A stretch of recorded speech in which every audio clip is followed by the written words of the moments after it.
Hey everyone, my name is Simon and I'm a brand strategist here in Montreal, Canada. And today I want to save you time. Stop wasting your time and do these 8 things before you upload your first video on YouTube. It's been a fun experiment to challenge myself going back on the 12 videos I just made on YouTube, and I've learned a lot. My goal initially was to make 12 videos in 3 months, and I achieved it. The goal here is to progress. You want to see progression, and that's what I found, and that's why I'm sharing this with you today. I do believe in the law of the 100, where you make 100 videos and then reassess it. But let's be honest, making videos takes a lot of time per video if you want to make a great job at it. So, making 100 videos is unrealistic as a goal. So that's why I've decided to deconstruct the goal into increments of 12. Why 12? Because it's a quarter. To me, 90 days, that's the best length of time to go all in on a goal, reassess, and readjust after the 90 days. I don't want to go on another tangent here, but I think it's very important to deconstruct your goals. I just use this principle in my own strategy to make the content on YouTube that I'm making right now, but you'll be able to build momentum if you deconstruct big goals into smaller increments, like daily chores, weekly chores. And that's the end of the tangent. Don't look at metrics, but do look at metrics. I just hate how YouTube shows you the ranking of your latest videos on YouTube Studio because it's a significant source of self-doubt. If it doesn't perform well, you'll be thinking, oh my god, my video sucks. And if it does perform well, you'll be like, oh my god, I'm on top of the world. But then it doesn't matter because with time, your video could be picked up by the algorithm and it will grow. It took my client 467 days to get picked up by the algorithm. The thing is, it responds to a need. It's focused on the search function and it just goes all in on that and it got picked up. So yeah, I hate metrics, but I do love metrics. Of course, you can look at like your subscriber count, view count, like count, engagement, returning viewers per videos or average viewers per videos. You can look at your retention per video and all of those will help you make better videos, of course, but don't just rely on those. In the end, it's just a tool to guide you towards making the best content for your audience, for the niche you want to target. And the next one is like, you only get better with repetitions and not hours. Steve Jobs once said, you can only connect the dots looking backwards. And there was something else to the quote, but that's what's important here. I've learned about the principles of counting reps instead of hours by Jack Butcher from Visualize Value. And I think it's so genius. You have control over the amount of videos you produce, and that's kind of correlated to the law of the 100. But you don't have control over the amount of hours that you work on a single video. So the more you practice, like I just did, and that's so meta because that's exactly what this video is about. After 12 videos, I've practiced, I've learned stuff, I'm gonna apply them to the next video. Hopefully to make them better for you. You are in control of the reps you do, not the hours. Bottom line, that's what I want you to know. Your gear is only preventing you from getting started. Remove the friction. That's my next point. I'm not too fond of fancy equipment, yet I have this whole setup, but the thing is that I've learned to work with that setup for over 6 years now. I didn't start with that whole setup. It was like a goal of mine to build up towards that. Like, you want the gear, but you don't need the gear. That's the main point of this. Because the problem is, when you buy a new camera, you're so happy to have it, but like, you don't know how to use it, so the content will not be better, and you'll be disappointed, and you won't make more videos. I hear this excuse all the time. I cannot start until I have the right camera, the right mic, the right light, the right whatever. And honestly, I also fell for that trap, and I felt dumb afterward. Everything in life takes time to learn, and the more you add to the soup, the longer it'll take to master the basics.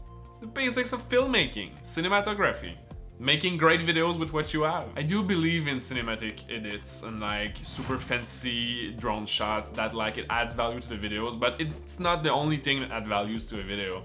I think the content and the story is also super important. But good equipment doesn't hurt when you've mastered storytelling. Like, it just will help you enhance the experience and distance you from your competition. Like, I often talk about this. You want to create a wide space between you and your competition. Like, be hard to catch. Be the one person that's known for that type of content, that type of presentation, let's say. Cinematography, storytelling, XYZ, insert the skill that you master in here. Ideally, like, you just want to remove friction when you shoot videos. That is why I have a one stand set up right in front of me. I only press record and I'm starting to record. Like that's the only thing that I wanted. It turns out to be a great camera, great lens, great mic, great stand that it's all on, but I just built that. I have a video on that. You can check actually if you're curious what I'm using. But first, please, I just want you to start making videos. Go outside, take out your phone, make 100 of them. If you hate it, don't invest in gear. If you do love it, invest in gear and just make your process better for yourself. I also have a checklist that I use and every single time I make a video on YouTube. It's on Gumroad. You can find it under a link. It's gonna be in the description or somewhere. And it's literally my checklist onto how I make those kind of videos, like the gear and the process wise. It's mostly research and planning and like what not to forget before recording and stuff. The next one is the most important part, is how the story is delivered through the video. I still struggle a lot with that aspect because as you can see, I'm doing bullet points form type informational videos and like it's topic by topic by topic. I'm seeing this format a lot, but I just have to learn a way or to find a way to insert story or interject story in between the points to make it more coherent. And that's what I'm working on personally right now, but I've learned that it helps a lot on the retention of the videos and like how the content is delivered. So I might change up how I'm sharing my content and my information to you guys. Learn quickly what is great content and what is not great content. The worst that can happen is that you'll try to get famous, but you will not care about your audience and therefore will not get famous and quit. And that's sad. That's not what we want, do we? So how do you counter that? Well, don't reinvent the wheel when you start. Create successful content with a revamped way that only you can make it. Ideally, the content is searchable or popular. That's how you know you'll be targeting a niche that already has an audience embedded and they maybe want to look for different interpretation of that content. I've spoke about this in length, I guess, but the next tip is like, it's a search engine first. It's a search engine. Of course, YouTube wants to keep you on the platform, but at first, it's a search engine. So, knowing that, can you make content that will bring people in by a query they're making on YouTube? Ideally, you don't want to focus all on making searchable content because then people will not need to come back to your channel. You want to make searchable content to be discovered and keep the retention based on the content that's around that topic probably that you're gonna be delivering to the person watching the video. This is so meta, like, you'll want to make content that you wish existed when you started on YouTube. Personally, I'm gonna make this content as helpful as I can to people that want to start making content on YouTube or start a consulting business or make or build their personal brand. That's what I love and that's what I've learned in the past few years and that's what I want to share with you. So that's what you can expect from me on my channel. It is going to be a long journey and buckle up for it. In the last 3 months, I've gained 60 subscribers.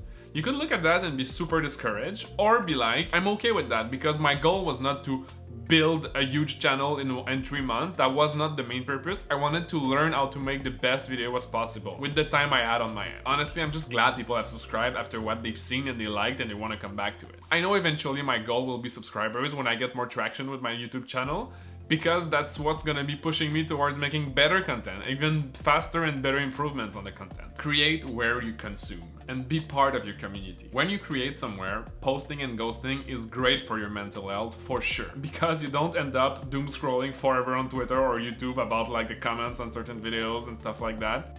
Still, on the other hand, if you don't engage with the content you're consuming, you're missing on an opportunity to grow your audience by ignoring the fact that people like your audience is watching content similar to the ones you're creating. And building an audience is about connecting with like-minded people. So, engage with the content you are enjoying and creating. This is probably the easiest way to be part of a community. You can engage on YouTube comments, Twitter threads, Reddit threads. You can go on Skillshare comments, actually. The comment section on courses on Skillshare by content creators. It's a great way I found to just engage with people that are searching actively for other content and learn something. Ultimately, guys, I just fell in love with the game, and that is why I'm gonna keep pushing for another 3 months. 12 more videos in 3 months. And yeah, that's all for me for this week. I hope I'll see you next week. And if you did like the video, the tips that I gave you today, don't worry, you can just either buy some bubbly or like the video itself. That would be really helpful. Yep. Thanks for that. Have a great day. Stay blessed. See you next week.